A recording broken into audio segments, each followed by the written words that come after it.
Welcome, everyone. This is Trine Days Roundtable number 11, JFK's Dream for World Peace. Nonviolence is not for cowards, with our host, Chris Milligan of Trine Day, and featuring husband and wife co-authors Paul Fitzgerald and Elizabeth Gould. I am Bruce DeTorres, and I moderate these roundtables. These were inspired by The Valediction, Paul and Liz's two-book novelized memoir about being the first American journalists allowed to return to Afghanistan in 1981 after the Soviet Union invaded in 1979. When Paul and Liz returned to the States, corporate media didn't want to broadcast the truths that they had found over there. And then Paul and Liz began a journey into history and mysticism, which they discovered is the real power behind empires. After Paul and Liz present, we'll open it up to everyone for participation. But first, our host, Chris Milligan. Howdy, folks. I'm going to just share my screen here. In regards to Iraq and also North Korea, I'd just like to quote you from President John F. Kennedy. And this was back at the time of the Cuban Missile Crisis, when people were actually pointing real missiles at the United States. Now, if there was ever an excuse for us to threaten war with somebody, that would have been it. Today, what have they found? A few empty artillery shells and some, President Kennedy said, the United States, as the world knows, will never start a war. We do not want a war. We want to build a world of peace where the weak are safe and the strong are just. We labor on, not toward a strategy of annihilation, but toward a strategy of peace. Think about that, folks. How far have we come? One thing that I really enjoy is true history and a peaceful world. Wouldn't that be nice? We are delighted to be here and we're delighted to see you. This is our 11th roundtable and we're hoping that we're building our case that we really do need to create world peace and that this particular focus is about what we feel is uniquely special about John Fitzgerald Kennedy's contribution to these ideas. But before we begin our presentation, I'd like to make an announcement. World peace, as we have been talking about, is the only antidote that can neutralize the neocons' nihilist agenda before it forms into an apocalypse. But the right and left dialectic being used by the neocons keeps trapping Americans in a fight with each other rather than bonding together to make world peace a reality. As we continue to witness America's public discourse turning nastier, we decided to create an etiquette protocol to keep our discussions focused on what we have come together to do. Titled The Roundtable Sanctuary Rule, it goes like this. Until the plans for our world peace movement are ready to be set in motion, all issues unrelated to our progress moving forward will be dealt with another day. And now Paul will present what you need to know about Badshah Khan and his Afghan nonviolence movement and why it's not for cowards. If anyone today could name an historical figure connected to the origin of nonviolent resistance against political oppression, it would most likely be India's Mohandas Gandhi. Gandhi virtually defined the idea of nonviolent resistance in his struggle to free India from British colonial rule.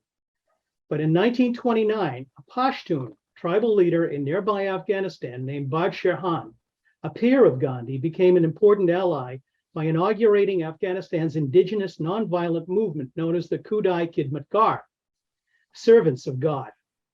Since Khan realized that God needed no service, he decided that by serving God, they would in fact be serving humanity and set out to remove violence from their ancient Pashtun tribal code. Known as Pashtun Wali, Afghans had lived by the code's elaborate rules for millennia and continue to order their lives by it to this day. In addition to establishing a leadership council accepted by the community, Pashtunwali laid out in detail the proper behavior for hospitality, as well as what was necessary to create security for all, including how and when the act of revenge was acceptable. Following Britain's colonization of Afghan tribal lands east of the Hindu Kush, in 1848, these principles of Pashtun law were gradually replaced by new British colonial order. Pashtun society was already known to be in need of social reform for its long-standing acceptance of revenge killing. But the British creation of a small elite landlord class to control and administer the province turned revenge killings into a permanent bloodbath. According to Dr. Shruti Bala of the University of Amsterdam, quote, with traditional tribal authority diminished, this ruling elite gradually emerged as a group of powerful landlords who fought among each other and increased rivalry among the clans. By introducing their own manner of punishment and control, including fines, levies, and even imprisonment, they created a new culture of conflict with its own rules of settlement. According to Bala, this was a major change in comparison with the tribal council's traditional focus on limiting conflicts and blame and resolving feuds without punishment. The 1872 Frontier Crimes Regulation Act further worsened the situation by sanctioning punishments and mass arrests without trial and legal support, and placed heavy restrictions on the free assembly of ethnic Pashtuns. The Frontier Crimes Regulations were far stricter in the Pashtun territories than in any other part of British India, and directly limited civil liberties. According to Bala, quote, the infringements on civil as well as basic human rights were legitimized by the apparent need to control the Western frontier as a defensive line against Russian aggression and military advances in the region. And this was, of course, long before the threat of Soviet communism ever existed. British competition with Russia for control of Central Asia was a central feature of the 19th century imperialism known as the Great Game. Over time, a delicate balance was reached and Afghanistan used as a buffer state between empires, but not without a brutal suppression of the Pashtun tribes by the British. Khan's appeal to nonviolence was accepted by many Pashtuns as a way to resolve these deep-rooted social problems while undermining British authority at the same time. Although organized like an army, his recruits swore an oath to renounce violence and to never so much as touch a weapon. Over time, the Khudai Khidmatgar movement developed an educational network to address the social and cultural reforms needed to leave revenge and retribution behind and move towards nonviolent development. This network served the community by focusing on education for all, encouraging poetry, music, and literature as avenues of expression that would help eradicate the roots of violence that had become normalized among the Pashtuns during British rule. The nonviolence base of the Khudai Khidmatgar not only addressed the imbalance created by tribal feuds, it also brought Afghans under the single platform of nonviolence, which ultimately helped the Pashtuns present a powerful united front against British imperial designs. Abdul Ghaffar Khan was an active member of the Indian National Congress, chief of the Frontier Province chapter of the Congress, and a close ally of Gandhi. And when they first met, he questioned Gandhi about something that troubled him. Quote, "You have been preaching nonviolence in India for a long time," he said, "but I started teaching the Pashtuns nonviolence only a short time ago. Yet the Pashtuns seem to have grasped the idea of nonviolence much quicker and better than the Indians. How do you express that?" To which Gandhi replied, "Nonviolence is not for cowards. It is for the brave, for the courageous, and Pashtuns are brave and courageous. That is why the Pashtuns are able to remain nonviolent." Gandhi's response to Badshah Khan's question defined the Khudai Khidmatgar accurately, but a true understanding of the Pashtun nonviolence movement only begins there. The strength of Badshah Khan's Khudai Khidmatgar and its philosophy challenged more than just the Afghan tribal code of Pashtunwali and the dominance of the British Empire in India. Badshah Khan also challenged the idea expressed by many Western Orientalists that his movement was just an aberration. As we discovered in writing our book, Invisible History, Afghanistan's Untold Story, getting an authentic picture of Afghan culture through the minefield of Orientalist scholarship is no simple task. Sruti Bala's 2013 article in the Journal of Peace and Change points out that commentaries and studies of anything regarding the Afghan nonviolence movement are, quote, ridden with interconnected problems that make it impossible to come anywhere near an honest understanding of Badshah Khan's movement. Cultural stereotyping of Pashtuns, labeling acts of nonviolent resistance as simply an aberrant phase of an inherently violent culture, and denying the indigenous Afghan roots of the movement are just the start. Added to that is an intellectual prejudice which privileges elitist viewpoints of Gandhi's Hindu nonviolence movement over the actual concrete acts and practices of the Muslim Khudai Khidmatgar. The maltreatment of the Afghan nonviolent movement reveals more about the biases of Western academics than of the movement itself, and according to Sruti Bala, has completely obscured its place in history. She writes, quote, the social and political movement that this organization spearheaded is arguably one of the least known and most misunderstood examples of nonviolent action in the 20th century. The lack of extensive research is partly connected to the systematic destruction of crucial archival material during the colonial era, as well as by Pakistani authorities following independence. So why was the nonviolence movement of Mohandas Gandhi awarded recognition and international celebrity status by the West, while the Pashtun Khudai Khidmatgar movement and its leader, Badshah Khan, were suppressed, imprisoned, and eventually outlawed? Should the Afghan nonviolent movement be dismissed as just an aberration, as critics say? Or is it more likely that Badshah Khan's commitment by Pashtuns to internal tribal reform and genuine nonviolent resistance was something the British Empire feared might actually change the game, and so did everything in their power to erase it from the public's memory and pretend it never existed? Dr. Sruti Bala provides some clues about Badshah Khan and the suppression of the Khudai Khidmatgar. Quote, Abdul Ghaffar Khan belonged to a comparatively well-off landowning family.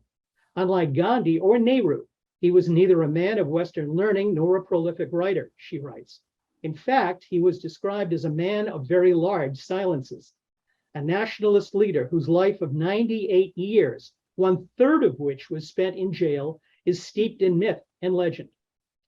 Khan spent nearly 35 years of his life in prison for his political activities and involvement in civil disobedience actions.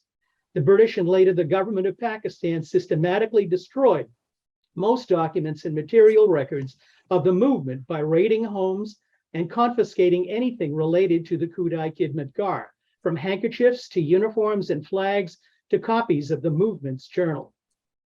The treatment of Badshah Khan was an extreme example of British colonial brutality that left a mark on Afghan society that remains to this day. But as Sruti Bala points out, without taking these aspects of Pashtun history into consideration, it's easy to fall into the Orientalist discourse of viewing Pashtun culture stereotypically as one that intrinsically values brutality and revenge. According to Bala, Indian nationalism also played an important role in perpetuating the image of the brute Pashtun, while never acknowledging or mentioning its own role in sustaining a racist Pashtun narrative. As an example, the Indian bourgeoisie were quite prepared to participate in the structural and institutional violence of the frontier province and eager to gain favors from the British. And then there is the Pashtuns' own complicity with the narrative through their service to the empire. Quote, the British ruled the Pashtun provinces through rich and influential landlords, Bala writes. One of the most prestigious regiments in the British Indian Army, founded in 1847, was the Corps of Guides, with a significant Pashtun presence. Many of the activities of the Khudai Khidmatgar were thus addressed as much against Pashtun collaboration with the British as directly against British colonial laws. Yet, without exception, the old stereotype continues to rule. Every historical account of the Khudai Khidmatgar always begins by highlighting Pashtun culture as violent and vengeful, instead of portraying it as a culture living on the borders between civilizations under constant threat to its survival and forced to defend itself. Why is this so? Again, according to Bala, Gandhi's speeches to the Pashtuns on his visits to Khudai Khidmatgar camps reveal a clear mistrust of Pashtun nonviolence, which can be traced back to both a suspicion of the lower class Khidmatgar soldiers' inability to embrace the high ideals of nonviolence, as well as a subtle anti-Muslim slant in his perception of the Pashtuns. So despite overt proof of Khudai Khidmatgar's commitment to nonviolence, Ghaffar Khan's movement continued to be subjected to Gandhi's personal mistrust of Muslim values, and specifically his class biases. Quote, for the Khudai Khidmatgar, Bala writes, nonviolence was not a matter of individual soul-searching and achievement, but a principle for the entire community, requiring a collective effort. This is why I believe the Pashtun interpretation of nonviolence is very different from the individualistic approach that Gandhi adopted. And so in this is to be found a profound difference between the Afghan and the Indian concept of nonviolence, and perhaps the key to their success or failure as peace movements. According to Bala, Khan is generally placed in the shadow of Gandhi, often referred to as his pupil, or even more patronizingly, as the frontier Gandhi. They were good friends, shared similar views on civil disobedience, spent significant time working together, and held each other in high regard. But in terms of serving as a movement whose ideals for peace could be made universal, it would seem that it was Gandhi's appeal to the West's upper-class elites that won him success, even though Badshah Khan would have served as a more realistic grassroots hero for a world in dire need of workable community-based formulas for peace. Yet largely because of Gandhi, Badshah Khan's movement remains viewed as just a poor provincial attempt at replicating his ideology, and not a genuine indigenous movement of his own, and with its own characteristics. During his visits to the service and training camps of the Khudai Khidmatgar, Gandhi insisted on incorporating his personal ideas, such as vegetarianism, fasting, and hand-spinning, the kadi, into their own social reform activities in order to instill what he believed was a true sense of nonviolence in the soldiers of the Khudai Khidmatgar. But for Gandhi to make his specific personal religious preferences a gauge for the purity of Pashtun nonviolence, he risked removing his philosophy from the realm of a cultural movement and placing it firmly into the realm of a personality cult. According to Bala, references in Khan's biography indicate that such missionary attempts at making Pashtun practices palatable to the liberal upper caste Hindu sensibilities were often met with mild derision.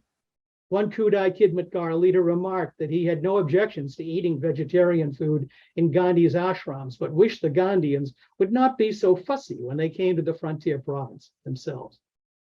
Yet, as Gandhi's moral superiority was no laughing matter when it came to the plight of the Pashtuns under British rule. In an October 1938 speech to the Khudai Khidmatgar rank-and-file members, Gandhi announced openly that the Pashtuns' commitment to peace was incomplete. He then proceeded to refer the idea that Pashtuns who held life so cheap and would have killed a human being with no more thought than they would kill a sheep or a hen could at the biting of one man lay down their arms and accept nonviolence as a fairy tale. Gandhi made his apartness from the Afghan man and woman, landed or landless, a hallmark of his speeches. Reading them today betrays a sensibility and a disregard and prejudice for the detail, history, and context of Pashtun life that has been systematically carried forward into numerous current, high-minded, but failed social experiments. Gandhi's disrespect for the elaborate system of Pashtun tribal rules known as Pashtunwali is troublesome. More troublesome still is that multiple generations of historians and journalists have looked to Gandhi's Pashtun stereotypes as the end-all and be-all to the history of the Khudai Khidmatgar. Badshah Khan understood more than anyone the need to disassemble and delegitimize the acceptance of violence within the context of Afghan society as a prerequisite for creating an authentic peace movement. It is that model, inspired by Badshah Khan, that should comprise the next stage of a global movement that removes the impetus from the elites and places it in the hands of the people. And only by doing that can a genuine peace movement move forward. Liz? Thank you, Paul, for the setup for what I'm going to deliver, because we're going to be now making the connection to John Fitzgerald Kennedy's attempt to bring this kind of inspiration to the American people. And we saw an alignment that we found in our research that Badshah Khan's nonviolent movement, we discovered that his foundational idea that Paul just gave you is very similar to JFK's American University speech. As you just learned, rather than focusing on British oppression as the first step towards nonviolence, Khan chose to reform the ancient Pashtun tribal code that sanctioned killing to resolve family feuds. It happens that JFK promoted a similar idea in what became known as the peace speech. Kennedy asked Americans to first reflect and reform their own concepts of peaceful coexistence before expecting the quote enemy to change. The path that led to the creation of that speech began with JFK's major reason for running for president in the first place. He feared that a nuclear war could still break out regardless of world leaders' best intentions. Within the first 6 months of his presidency, Kennedy's relationship with Soviet Premier Nikita Khrushchev had already started off badly on that very issue. His impression was formed during a meeting in Vienna regarding Laos, when Khrushchev was shockingly unresponsive to Kennedy's stated concerns about the human cost of a nuclear war. JFK's opinion changed when Khrushchev initiated a secret correspondence with him 3 months later in September that was kept hidden from the Kremlin due to the hardliners in Khrushchev's government. Kennedy would soon learn that the same problem with hardliners would overtake his own administration too. Khrushchev's first letter was 25 pages long and expressed his deep regret and that distrust interfered with their ability to develop a positive working relationship from the start. The premier compared their dilemma with Noah's Ark, where both the clean and the unclean found sanctuary regardless of who is clean and who is unclean. The message was clear to Kennedy: either we live in peace so that the ark continues to float, or we all sink. Kennedy sent a letter back agreeing with Khrushchev's metaphor, emphasizing, quote, "Whatever our differences, collaboration to keep the peace is more urgent than our collaboration to win the last World War." Thus began a very special relationship between two adversaries who are now becoming friends for the sake of world peace. The first test of their evolving relationship came by October of 1961, when a standoff between American and Soviet tanks at the Berlin Wall broke out. Before rushing to judgment, Khrushchev sensed it was brought about by elements in the US government without JFK's knowledge or approval. When Kennedy did become aware of the standoff, he utilized the already set up back channels to work out a withdrawal plan for Khrushchev. But the next test was far more challenging. There were times when Kennedy had to appease Cold War hawks around him, and one of those opportunities arose in March of 1961. Kennedy made this statement during an interview, quote, "Khrushchev must not be certain that, where its vital interests are threatened, the US will never strike first. In some circumstances, we might have to take the initiative," end of quote. Khrushchev interpreted the last statement as a first strike threat, which resulted in the Soviet military alert. When Kennedy's press secretary tried to reassure Khrushchev 3 months later, he still was not convinced and began to review his military options in Cuba. It was then decided that placing missiles would not only deter an invasion of Cuba, it would fix the imbalance created by the US regarding its nuclear missiles in Turkey, where they were on the USSR's border. By October of 1962, Khrushchev's decision to place missiles in Cuba became a full-blown crisis that threatened a nuclear holocaust. During the darkest moments when the Soviet ships were approaching Cuba and nuclear war seemed imminent, Robert Kennedy summarized his brother's fear that the crisis would get out of control. Quote, "What most haunted the president was the fact of all the children who had no say in what was happening and would have no chance to grow up and make something of our world." Transcripts reveal that the crisis he was constantly being pressured to bomb and invade Cuba, while catastrophic consequences were dismissed. Calls for a nuclear first strike on the Soviets continued, including one meeting where his advisors casually discussed the deaths of 130 million Soviets and 30 million Americans. But he was so committed to de-escalating, Kennedy withstood the pressure and refused to agree to any of these ill-conceived ideas. The crisis finally ended when Robert Kennedy visited Soviet Ambassador Dobrynin to deliver the president's message that his military advisors were pressing for escalation and things could quickly get out of control. And that's when Khrushchev ordered the Soviet ships to stop immediately in the water before breaching the US blockade. Khrushchev agreed to remove the missiles, thus ending the most terrifying standoff of all time. And Kennedy followed with a secret promise to remove the US missiles from Turkey. Those missiles were removed 6 months later. In December of 1962, journalist Norman Cousins asked Khrushchev how it felt to be so close to letting nuclear war break out. And his response was illuminating. I was frightened what could happen to my country or your country and all the other countries that would be devastated. But if being frightened meant that I helped avert such insanity, then I'm glad I was frightened. One of the problems today is that not enough people are sufficiently frightened by the damage of nuclear war. Despite progress being made between Kennedy and Khrushchev, they had reached an impasse on the nuclear test ban treaty. The Soviets feared inspections were an opportunity for espionage and agreed to 3. Kennedy realized that Congress would not approve a treaty with less than 8. The president sensed that the American people had drawn the same conclusion that he and Khrushchev had from the Cuban Missile Crisis. We need to turn toward peaceful coexistence, disarmament, and cooperation.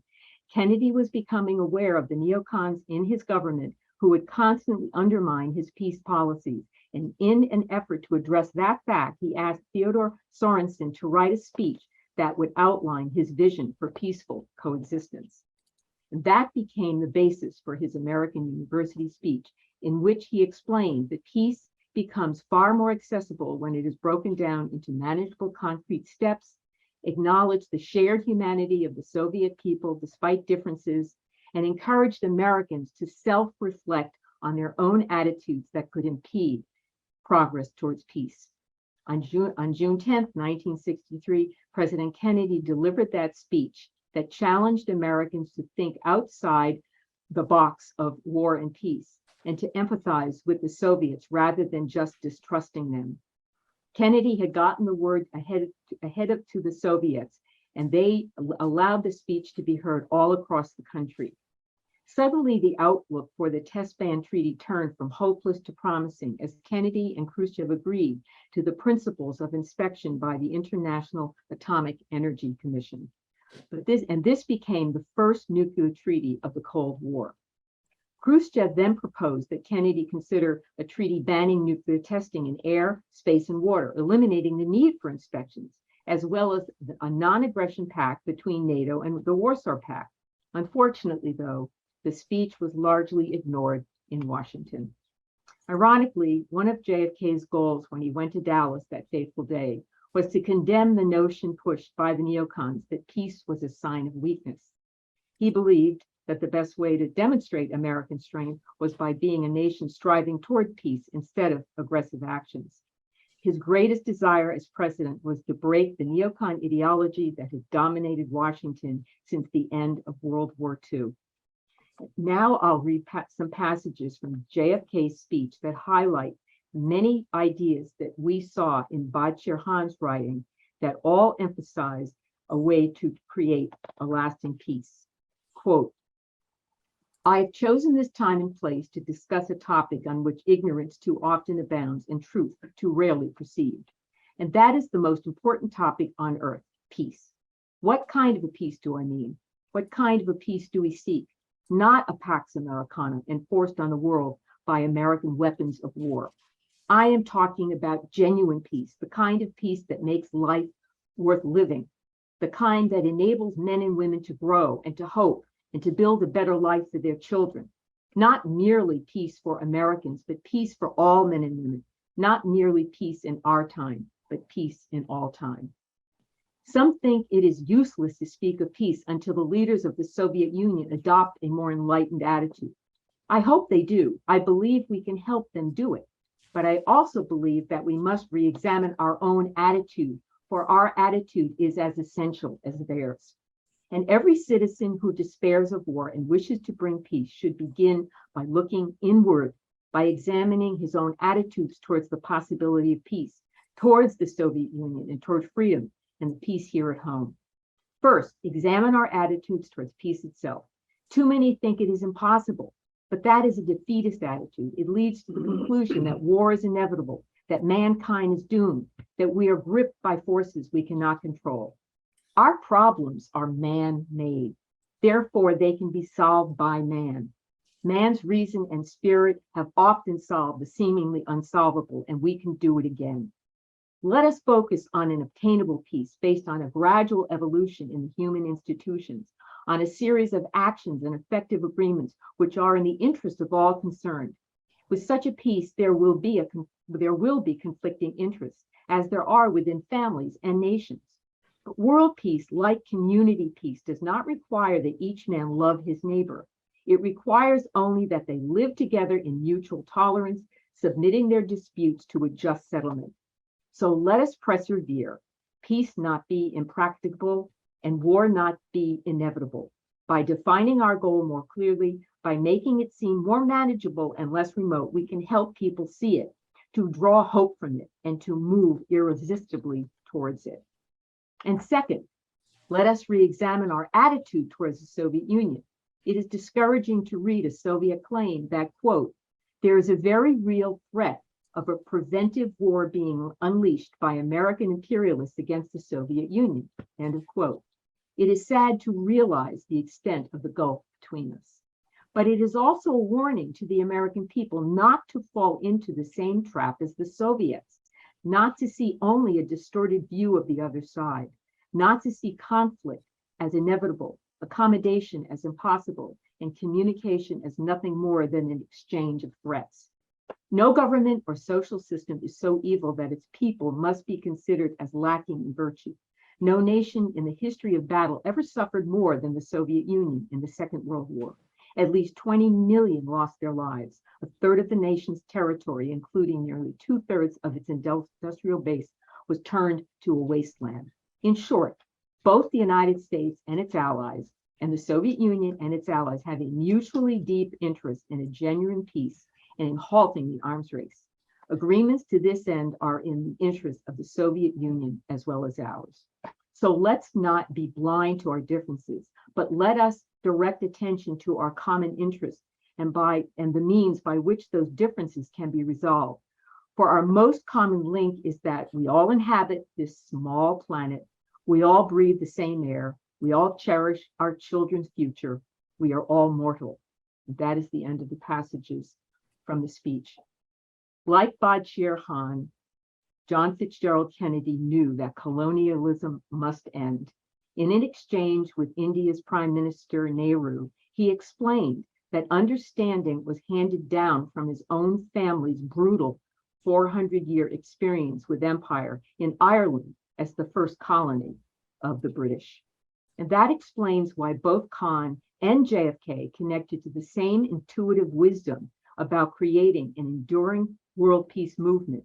It requires this commitment that we, the people, must give up the use of violence from within ourselves first. That is the end of our presentation, and we're very much looking forward to your comments and your thoughts. Those words are just amazing. You know, they're just amazing.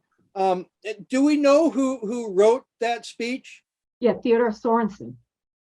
He's the one who actually crafted it for JFK. Yes. Yes. And there was a lot of back and forth and quote unquote secret messages between Kennedy and Khrushchev too. Oh yeah, Right. it went on for quite a long time. Oh yes, that could make for a. That's what they don't never tell you. Yeah. The back channel stuff is where, you know, Right. a lot of this stuff gets initiated and where it gets carried through. Right. Yeah. Well, I mean, I actually was quite surprised to realize that it clearly was the message that got through to Khrushchev that Yeah. they had to stop because they were going to do a Yeah, first strike, yeah. and Kennedy got the message through, through his brother. It's not quite accurate to say Sorensen wrote that speech because Well, they he- collaborated, you Well, know. he crafted, he apparently asked him to set it up. I mean, I'm not saying it wasn't collaboration. Sure, good. Okay. No, well, for those, you know, not as obsessed about Kennedy as I am. Again, you know, we want to keep in mind here the larger concept that we're really working with. This is all in preparation for our attempt to create an actual, you know, world movement based on these ideas. But we feel by bringing in the indigenous power of Badshah Khan and the implication of that, okay, I mean, even the United Nations, as we know, has basically a special category for indigenous people. And we feel that the story we just gave you today about what happened to Badshah Khan as compared to Gandhi is a very good example of the reality of obviously what has happened to the indigenous world. And so this is an amazing opportunity to really bring forth not only the, you know, the reality of the power of Badshah Khan's peace movement, which is, by the way, still alive today.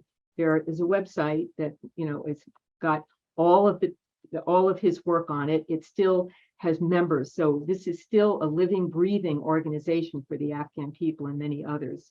But I think the important thing here is the opportunity to really shatter some of this thinking that has so blinded so many people in the West from, you know, the understanding of what it is to be on the other side, you know, of this kind of experience, especially coming out of the colonial experience, which obviously, you know, is what we're talking about with the British Empire in the 19th and 20th century, and the amount of devastation that's still, you know, the impact that's still. And I don't think that most Americans understand that mentality.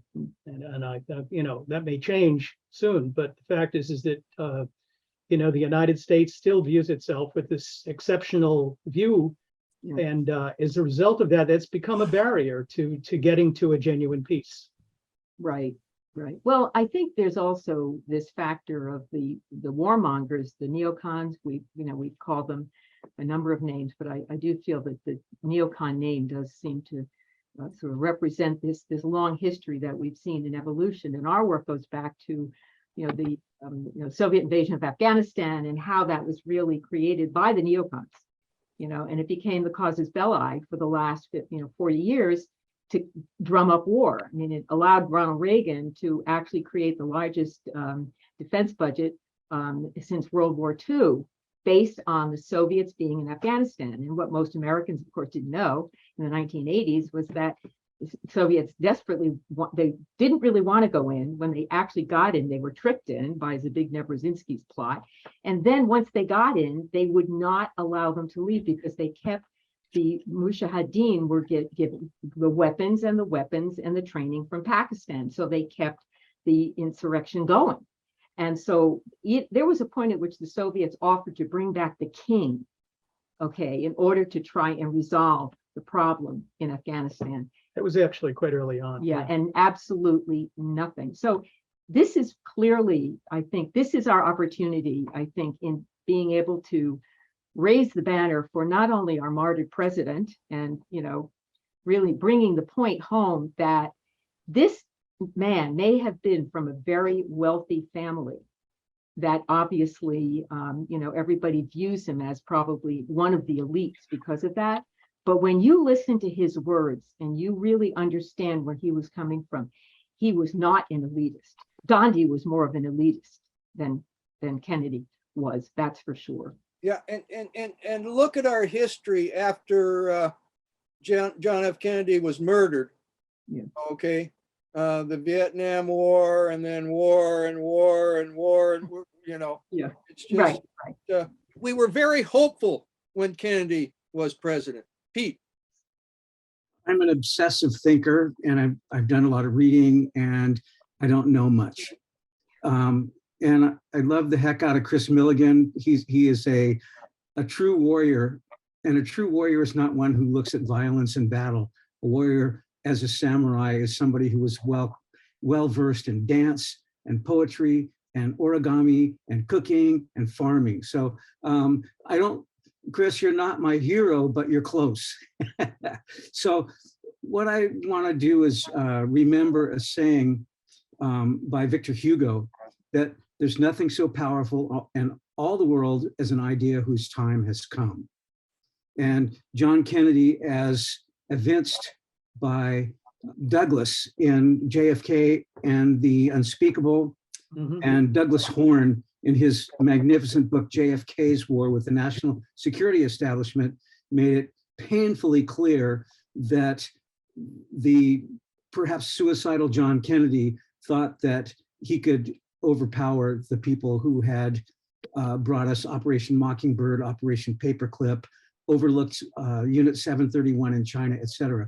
It was a heroic and I think futile act.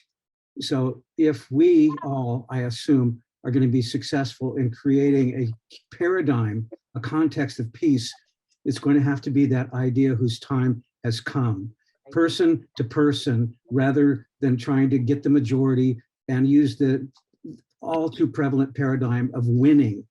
A non-zero sum game is the only way that this can succeed. I'm in it, you know, all the way, but I feel like an ant crawling up an elephant's leg with rape on its mind. I'm done. Well, I do want to mention to anyone who hasn't been participating in previous roundtables, we have been laying out a staging of many different aspects to this peace movement, because not only are we dealing with JFK and his speech, we're also dealing with the legacy of the Fitzgerald family going back to Ireland. And we're connecting some of the power represented by the speech he created and what he was really trying to do for the world and for the people as a kind of fulfillment for the legacy of the Fitzgerald family. And this is all part of the mythology that, you know, still exists today about, you know, the deliverance at the end of time, that there will be a kind of, you know, a resurrection of a very famous Fitzgerald called Giroidiarla, who was the Fitzgerald that always arose to help the Fitzgeralds when they were fighting against the British or the English at the time.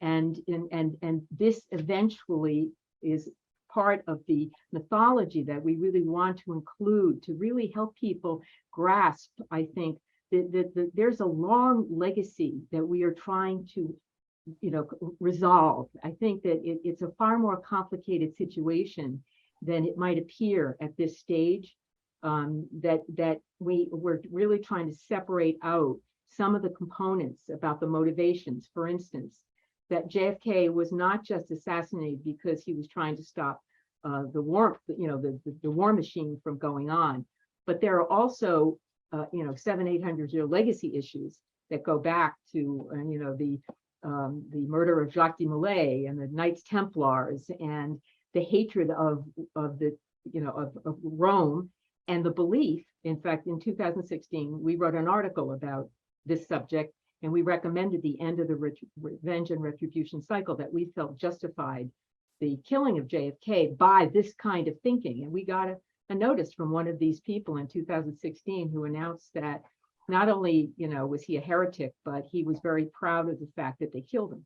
And he made it very clear that he did deserve to die for what they did to Jacques de Molay and what Rome has done. And this country was created by people who were, you know, protecting themselves against Rome. So this is part of the reality that we have to understand is still living today. And this is carrying on this endless revenge and retribution cycle. And we've got to be very creative in how we can really end this cycle without blowing ourselves up at the same time. You well explained how Badshah Khan's movement has been marginalized, if not erased, Paul. I just wonder today, how well known is he in Afghanistan? Is he like a Martin Luther King Jr. to the I Afghans? would say so. Yeah. Yeah. When he died in 1989, I think it was, Paul? Yeah. Something Yeah. like that. Actually, Apparently, he wanted to be buried in Jalalabad. And of course, it was during the Soviet occupation. And an awful lot of people had to do an awful lot of things to make it possible, because he was in the frontier area. This is in the Pakistan side, for that to happen. And it all happened because respect. In fact, if you go online now you can find all kinds of videos and all kinds of people talking about the impact that he still has, and the way in which he's still an inspiration. Mhm. And that's why we feel that it's particularly important, especially because of our work.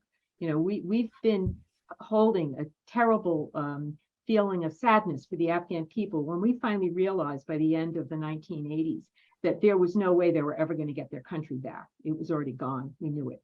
And we worked with Afghans for decades, trying to help them to formulate better communications, to ask for the right things, and to try to help them in whatever way we could. And when we finally met this one Afghan, Seema Wali, who was, she was actually the first refugee to come to this country in 1978. Her family was part of the royal family. And, she was actually, I think she came here sponsored by Ambassador Theodore Elliott. And we met her in 1998 after, we had obviously done our work in Afghanistan. And when we met her, the first question she said, "It's been 10 years since the Soviets left. Why is it still so terrible?" And we had to, oh God, Seema, and we had to sit her down and say, because they never intended. And she's saying, but America's wonderful, and they were saving us. The Soviets were the ones who did. And we said, there's a whole different way this thing happened. You have no idea.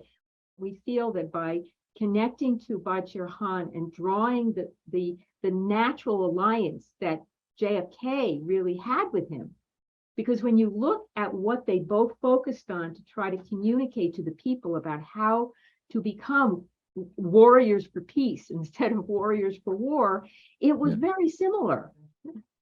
Well, I think one of the biggest turning points in recent history, and as a 75-year-old, recent is different than with some, but ping pong diplomacy, when we exchanged athletic teams with China and did sports, I think that did more to break down a historic ill will between two combative governments than I can think of nothing else. And to look at today's Democratic Party leadership, and they shouldn't bring politics directly into it, but if we look at Kennedy's peace speech and we look at the saber rattling that's going on today, why don't we send a water polo team to Russia? Why don't we send a freaking quilting bee cadre over to Kosovo?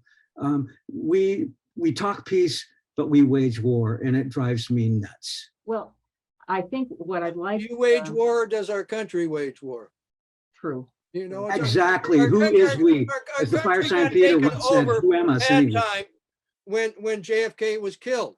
And, and I've got a couple other positives. I mean, the blood feud is an old thing. People have been trying to stop blood feud for a long time. The first novel written in Oregon called Bridge of the Gods, a main subset of it is about the blood feud. And then also there's some positives from history here. We've got a big fentanyl problem here, right? Now, where does that fentanyl mostly coming from? It's coming from China. Okay, well, at one point in time in history, the Western governments sent all kinds of opium into China, okay, causing them all kinds of problems. Okay, there is a thing called karma. Okay, and then also, when we started to support the fundamentalist Muslims, okay, to cause problems to the Russians, okay, and it's quite historical if you look at it.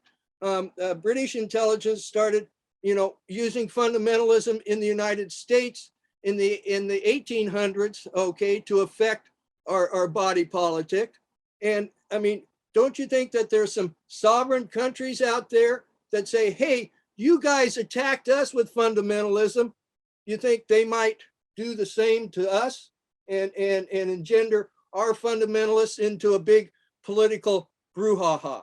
So there's karma involved in all of this too. But it takes the people, we have to stand up. We have to do something at some point in time. And after the response to Chris, I want to ask Marie to unmute and share. I see your hand up, but who has an immediate response to what Chris just shared? I think let's go to Marie. Right. Right? Okay. Hi, thanks for the invitation. I came here by invitation of Marty Lewis. I'm Professor Marie Butcher at the Middlebury Institute of International Studies. Thank you for your research and the connection that you all made between Badshah Khan and JFK. And I wanted to respond to Bruce's comment about the commitment to nonviolence and making it cultural and personal, and how I feel like that the movement, if we can just call it generally the peace initiative and the movement that has to occur right now, that it has to be like this groundswell and like this movement that engages people. And kind of bouncing off what Peter said, it's like it needs to be those people to people movements where there are the the water polo teams and the other groups showing that they are people too. I have the privilege of working with all international students, and so I can put a Ukrainian and a Russian together in the same room. I can put a Taiwanese and a mainland Chinese together in the same room. I can put and we can try and be people to people, instead of and then hopefully those people to people contexts then can go back to their countries, and then like it can help with these larger meta rifts societally. So I think the cultural movements are huge as far as like augmenting, as opposed to doing more on the cerebral level, and just like I'll say we intellectuals, like get kind of lost up here sometimes, and then it doesn't reach the masses. And I would, so I'm really curious about your initiative and your kind of strategies to make the peace initiative kind of bloom, blossom, flourish, reach more people. And before you answer, I'll have like one other little brief share, which was, I had the privilege of seeing Defense Secretary Perry on our campus many years ago. And he was asked in a forum, well, what was like the one thing that brought about the de-escalation in the nuclear arms race? Like, how did you do it? Like, what did you do? What did you do? And he said, it was the backdoor handshake. It was the diplomacy, the soft diplomacy. And I was just like, aha, just like that epiphany. Of course it was, it's the human to human contact that made all the difference. Right. Well, de-escalating everything. I mean, that was the experience we had when we brought Roger Fisher to Afghanistan. Roger And Fisher Roger is- had Roger Fisher for the Getting to Yes. and well, he was the Harvard negotiation project. He was the project. Right. And his book Getting to Yes had just come out. But he actually, said, when we went. he said at the time, he had done legal deals between the Soviet Union and the United States, and he had back channel communications. They asked Roger at the State Department to help out with the hostage negotiations in Iran prior to when we asked him. It was around the same time period that we asked him to go to Afghanistan with us. So he was perfectly suited to do this. And he met with his Russian friends. In fact, he was in the Soviet Union prior to going with us. And he was asked, somebody chased him around for a while until they finally found him. And they said, Roger, I want to talk to you. How do we get out of Afghanistan? This was in 1982. The Russians had only gone in January of 1981 and December 1979. So 1980 rather. So it was very near. Okay, and we eventually discovered that the Soviets hadn't wanted to go in at all, but they had been encouraged to go in. So how do you not only make the connections, the backdoor connections, the handshakes, the cultural transfers, and the knowledge of it, but you have to earn the trust of the other side before you can move forward with anything. And when you have an agency agencies, I don't mean any specific agency, I mean agencies who are working at the opposite of that.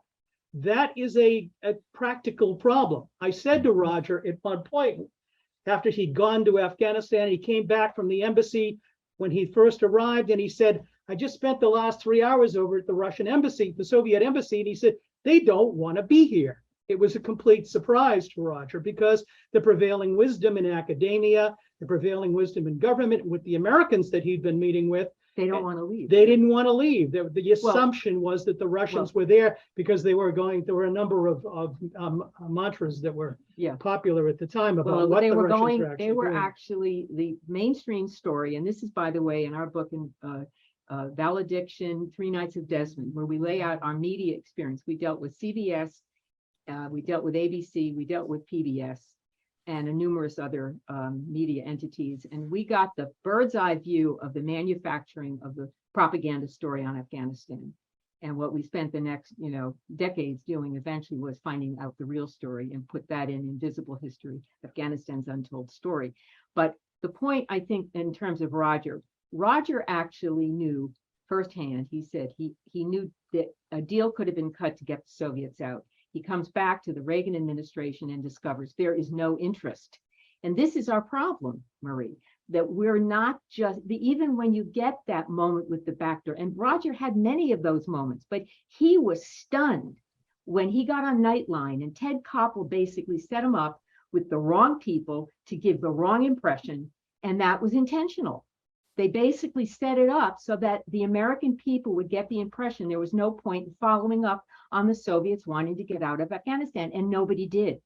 Nobody. In fact, the New York Times said to Roger when he wanted to write an op-ed, he said, you can write it, Roger, but we won't necessarily publish it. So this is the reality that we encountered. So this is our problem as Americans, is realizing that, and what JFK revealed in spades was the kind of pressure because of the Cuban Missile Crisis, where he was literally being forced to drop a first strike on the Soviet Union and on Cuba. How he ever withstood that, I can't imagine, but thank God he did. Well, Peter, 1 second. Let's hear what Marty has to share. Yeah. I want to thank you, Liz and Paul. I've just admired you for so many years, and it is time. Your word has come. It's time for it all to come out. People don't know me here, but really, I've worked in the media 50 years. I've worked in television, running big cameras and newspapers, magazines, chain of Walter Cronkite's papers. And I'm still in there, but I'm ready to go full time for peace, for sure. But right now, I've been doing think tanks since 2008, a lot for the DLI, that soldiers come over, and I have gone from 17 Arabic instructors up to 100 Arabic instructors, who know who I am. So, but I had a business plan done at Ms., which is now Middlebury. And I will tell you now that Marie is the future here. So I'm so blessed to really wanting to work with her. She just took a sabbatical. And how many weeks? I was 3 weeks in Costa Rica, and I was at the University of Peace, and talking with people there. I'm working on a global leadership diploma, and I had an opportunity to speak with Ambassador Elaine White, ambassador to the UN from Costa Rica, and she's actually teaching a course at JFK on. So you might know her, Bruce, but she's teaching a course on negotiating for humanity. So I'm really interested in the pivot to looking at humanity in the greater context instead of the zero-sum game, instead of, like winners and losers, so I think the pivot is happening in academia, as it should, but it hopefully is happening in the negotiating room too. So what I wanted to say, Liz, is I'm working with the Navy Postgraduate School, trying to bridge them with Marie and the DLI. So I gave the Navy Postgraduate School your book, on Afghan Zero Point, since it was endorsed by the Navy. But I'd Uh-huh, like to right. I'd like to order or get a few more books because I'm going to be going to the DLI. I want Marie to have something. And probably the Panetta Institute, because I started there. Because Mhm. Monterey, I can tell everybody, Monterey is not about food and wine. It's about intelligence. You got DLI, Panetta Institute, Navy Postgraduate School, and Middlebury Institute. It's all intelligence. All of we JFK assassination researchers may not take into account that talking to young people today about JFK would be equivalent to us talking to each other about William Howard Taft, who was president 53 years before JFK was. The other thing that I know is Marshall McLuhan wrote a book called The Medium is the Message. And today's message is, unfortunately, Chris, books are powerful, but people want to be done unto by their cell phones. People want to be entertained. People want to be influenced. And at my age, I'm busting my tail right now to get into augmented reality, to buy the equipment and so on, because frickin' Facebook has changed over to Meta, and Klaus Schwab is telling us we won't own anything, but we will be happy. To me, that points directly to augmented reality and people walking around wearing headsets, pretending that they're someplace that they're not. I think we need to find some brilliant person who already is into augmented reality and produce something that will open the eyes of the young people and say, yeah, this is it. Peter, I think that absolutely what we're trying to do is really counter the entire negativity process that people are trapped in. And that is what I read, my roundtable sanctuary rule. That is exactly why we thought we had to make that statement, that we want to keep making it, because we want people to feel a sense of sanctuary in having this discussion, because this is a feel-good discussion that everybody needs to connect to, that we really need this piece. And that's why when you read the words of Badshah Khan, when you read the words of JFK, you say, oh my God, they're saying those words. They're really talking about it. They're making it seem real and powerful, and I want it. So it's partly that, because people are being pulled apart basically on so many issues of contention and of polarization. And it's really the dialectic that people are getting trapped in. And this is really what the neocons are very well known for. Yeah. The neocons have been pulling the bureaucracy deeper and deeper into war for the last 100 years, okay, of whenever the first Trotskyist, I think this is really all considered to be the methodology of Trotsky, where you bring in basically a way to break people down and, and get them to fight each other. Well, not only that, I mean, even, during the Great Game, I mean, you had the ultra conservatives in Britain egging on the ultra conservatives in the Russian court. So it went back and forth. Right. We had that. And the newspapers chimed in, and they would sell newspapers based on the fact that, oh, the Russians are doing this, so we have to do this. So they had a policy called the forward policy, meaning they couldn't sit idly by. They had to go forward and take over some more provinces in India or Afghanistan or wherever. So, we've been dealing with this problem in the results of this problem. But so what we've tried to do is try to get to the issue, and the dialectic, as Liz said, is a big part of it, because the dialectic is like, that's the machine. That's like the top. You start it spinning and it keeps going. And everybody says, oh yeah, I've got an issue with that. I've got a dog in that fight, so I'm going to join in on that. And so when you get it involved with 7 or 8 different tribal systems in various parts of the world, and I don't just mean tribes of ethnic people, I mean tribes of political tribes as well, you get chaos. And that's where we are right now. The top is spinning. As Yates said, the center will not hold, and it isn't holding. And I think we're seeing that right within the Biden administration. I think that I'm seeing all kinds of right. Well, the idea that I think Marie had something to say too. Yeah. All right. Yeah, thank you. Thank you so much. I just wanted to respond to Peter's comment too, because I really think he's spot on about the messaging component. And again, since I have the privilege of working with young people, young bright mind graduate students who are change makers, I have kind of a little bit of a more direct pulse of where their heads are. And when I ask them about the speeches that resonate with them, I mean, occasionally they'll go back to JFK. Sometimes it's JFK, MLK. It's the most recent, like Obama. Like Obama's like big on, articulate speakers. Whether I'm not talking about policy, I'm talking about just eloquence of speech and what resonates with the young people. And then what are the ways in which they like to communicate? They like to communicate through story. They like to communicate through narrative and story and personal story. I have a young man now, he's really brilliant young man from Egypt, and he's doing this whole initiative on peace stories. And so I want to connect him with, maybe the group Peace One Day. It was, if you don't, everybody should know it. I will put it in the chat.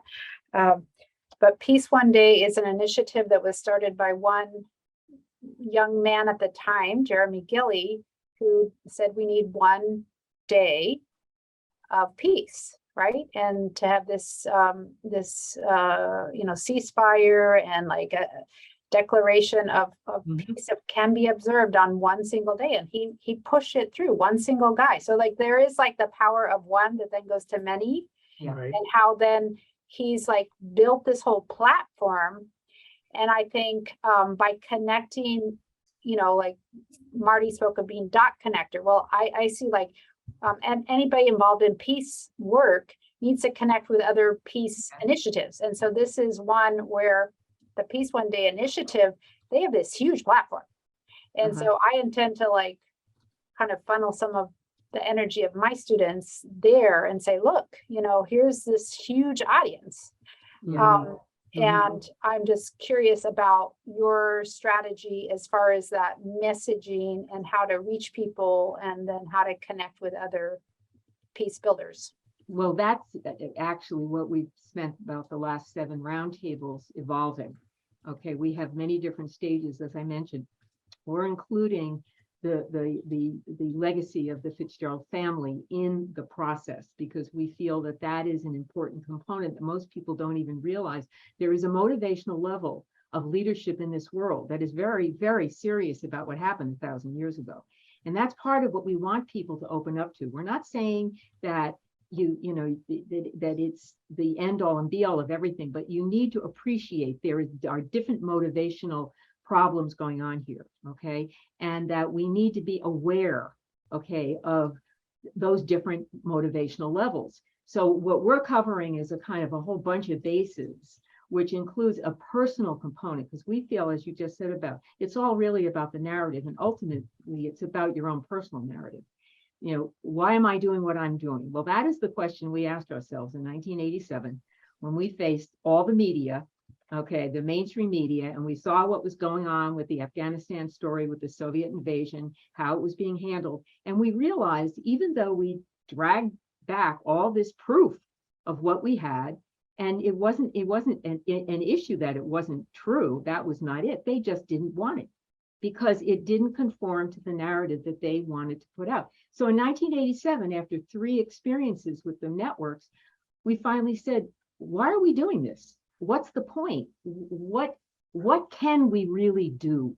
And that's what we spent the next 20, 30 years evolving and coming to understand. This is about the narrative. And right now, we know that a lot of the narratives that are being put out by the mainstream have very little substance. I like to say, most narratives are not necessarily lies because you don't agree with them. They're just someone else's viewpoint. But when you build your narrative based on propaganda, that's lying. Well, and we've got a lot of a narrative right now, especially when it comes to the evolution of the Afghanistan crisis, that is all propaganda. Well, I want to point out the fact that, when the Cuban Missile Crisis hit, I was a kid, and my 2 older brothers were called up. One was in the Marine Corps, the other one was in the National Guard.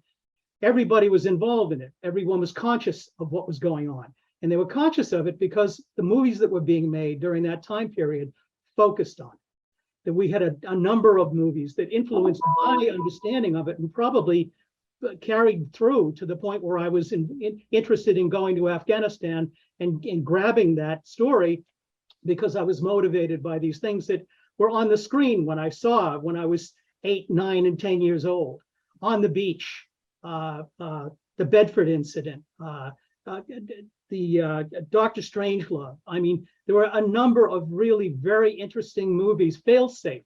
I was fascinated by Failsafe, the idea of a pilot who had been trained to go and do this job, and something screws up along the way, which was inevitable eventually. It was just a mechanical failure, and they can't call him back, and he's going to start World War III.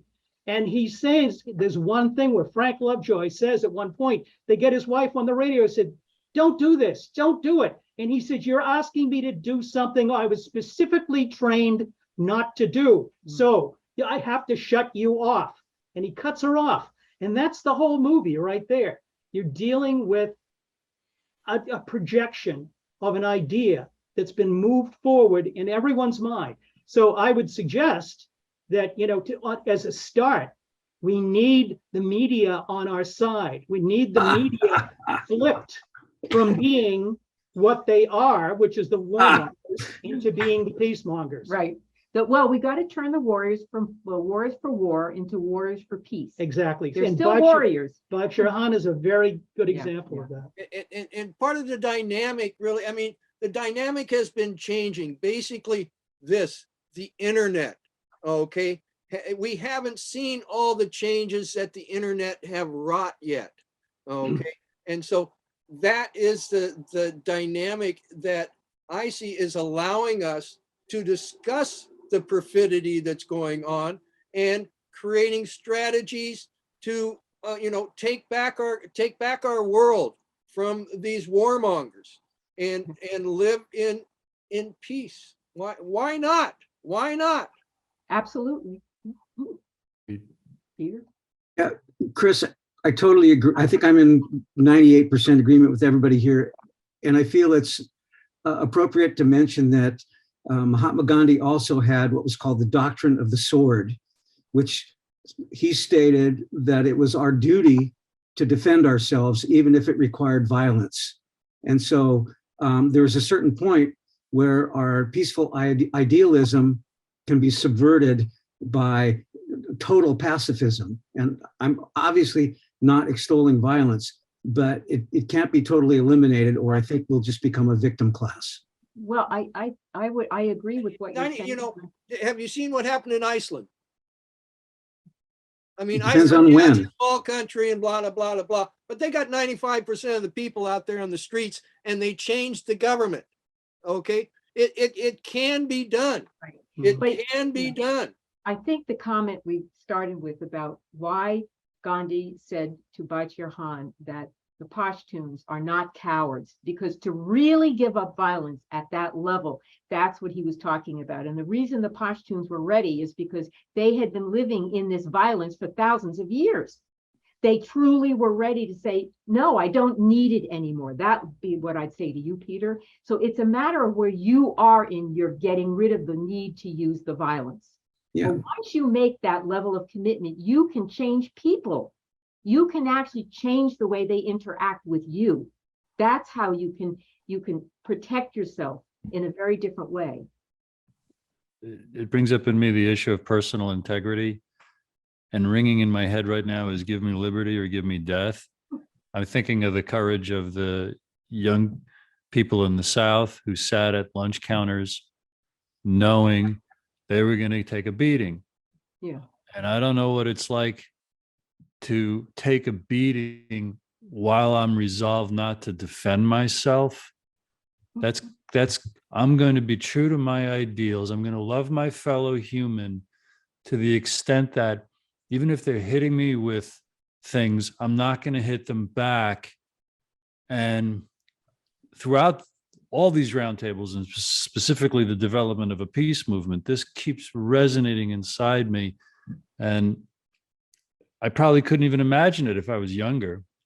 But I'm at the age where I've lost so many loved ones who are older than me that I feel the pull and the allure of death. Like, wait a minute. if maybe they're all up there and it was good enough for them, I could imagine now at this age going into something like that. But to be of warrior age, like Bakhtiar Khan's troops and the young people in the South during the lunch counter sit-ins, I feel like this is a huge part of what will either create peace or not. Well, as Peter said, he's dealing with this meta business. The most important meta part is right here, is between your ears. That's where the war really is. Yes. And that you expressed it. You know, there are aspects of it. I mean, I grew up, I played football. I was also a singer. I was a performer, and I used to get picked on when I was 10, 11, 12 years old. So I had to learn to defend myself. I had to find that part of me. And, you know, I did not come from violence. I just simply said, look, if you're going to hit me, I'm going to hit your back. That was simple. But I never did it. I was never the aggressor in the situation. And I made that a part of my life. And the point is that I always believed that you can intellectualize it to a point where you can actually get the other people, win the crowd over. Yeah, different ways. Different ways of doing it. Win the crowd to your side. Right. And you know, you can do it. It is doable. Okay. And the fact is, we are living right now under probably the most intense crunch in the last 500 years, maybe 1,000 years, in terms of overt propaganda that has been pushed us into a corner and said, come on, fight me. And that's why I think it's probably, this is we're being tested as human beings. Do we have the ability to overcome meta? Do we have the ability to sort these things out as human beings in our own mind and create a human society for ourselves, not a machine society? Machines were created by humans in order to serve humans, okay? I don't believe that we need to be the victim of that kind of mentality and the machine mentality. And believe me too, I recall when I was in 5th grade, I recall when the testing, intellectual testing company came in and they tested everybody in the class. And I realized later that that was all part of a program in order to instill machine thinking. Now, Noam Chomsky endorsed our books that we did with City Lights back 10, 12 years ago. And I had not realized at the time that he was the creator of a lot of the machine thinking. He even told us, he said, you know, the Pentagon pays my salary. They've made my career here at MIT. And he said, I didn't realize at the time why they had made him so important. He was the guy who created the machine language. And that was put into our public schools and put into even some of our Catholic schools and private schools to teach children, young children, how to think like a machine. So think of meta as just an evolution of that machine thinking. We've come across, I mean, I've had automobiles that were more human than some of the humans that I've met who've been educated through this system. They never broke down on me in the middle of a traffic jam. They always got me through till I limped home with them, okay? So, I mean, the fact is that I think that we have to start separating ourselves from this machine thinking and thinking that it's inevitable, that AI is inevitable, as an example. And that's why this is the reason that this is important, that this is for people to have something deeply positive to connect to contribute to. We have a lot of stages of this. We're putting it together in written form so that someone could look at the whole thing and get a sense of our ideas. But we want input because the way we two think isn't necessarily the perfection of what is needed for this thing to be pulled off. Chris said something to say. Chris? Love your enemy is not just a platitude. It is actually a strategy. Right. Sun Tzu, right? Onward. Onward. Thank you all. Thank you, everybody. Thank you.